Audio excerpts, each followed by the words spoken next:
yàlla màgg na yàlla màgg na. salaamaaleykum mbokk yi maa ngi leen di nuyu bu baax ci turu yàlla borom yërmande mi ñu maya tey ji dund ñu mën a yeewaat ci jàmm ngir mën a nekkaat ci mbégte bu baax a baax ñu ngi koy gërëm ndax moom dafay ku gore dafay koo xamante ni yelloo nañu mën koo gërëm mbokk yi comme ni ngeen ko xamee ñu ngi ci suñu njàngale mu jëm ci maanaam takk soxna yu bari ak jafe-jafe yi mën a indil ak lépp li nga xamante ni dañ ko ci gis saa su nekk te suñu xoolee ci njëlbeen ga maanaam ñu mën a gis ñi nga xamante ni doon nañ ko def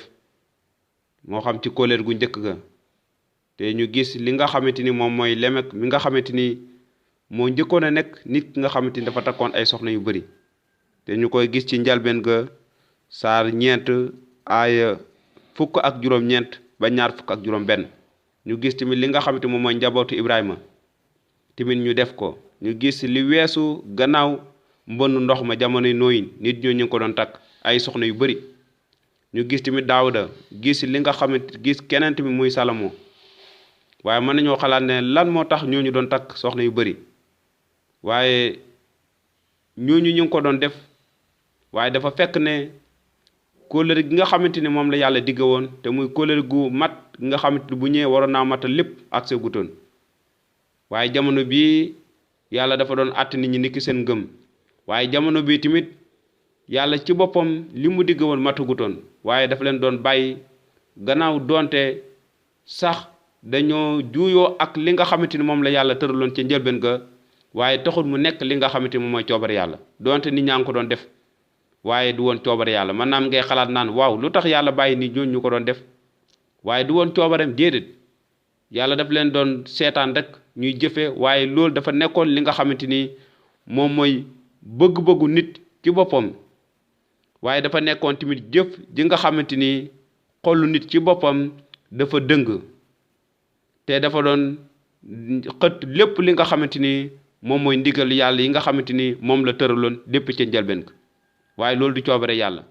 kon loolu coobare nit la waaye nañu xool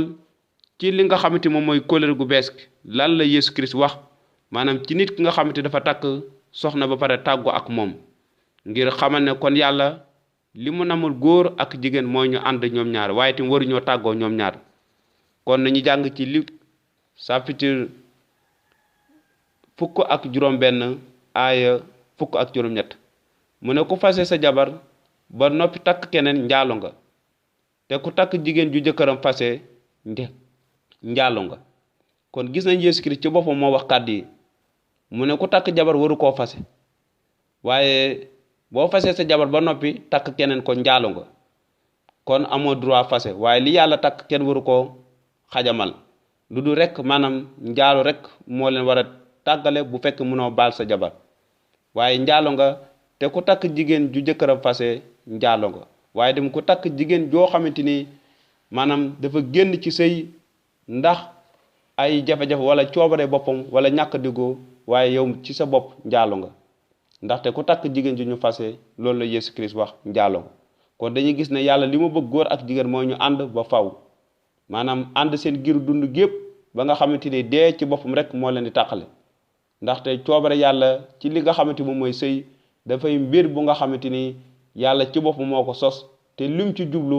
mooy ngeen mën a nekk booloo nekk benn ndax yàlla ci boppam moom itam famille la ñun tamit war nañoo mën a booloo gannaaw bi nga takkee soxna nga booloo ak moom nekk benn kon loolu mooy coobare yàlla waaye du dugg ci tey rek gannaaw suba nga génn ci déedéet kon am na solo bu baax a baax ñu mën a xalaat ngir xam bu baax te njëlbeen nga ni mu demee waaye tamit xam bu baax a baax Yeesu Christ ci kóllëre gu bees gi li mu ci wax te muy kàddu yu dëgg kon mbokk yi fii lañ yem te di leen jox dig daje ba beneen yoon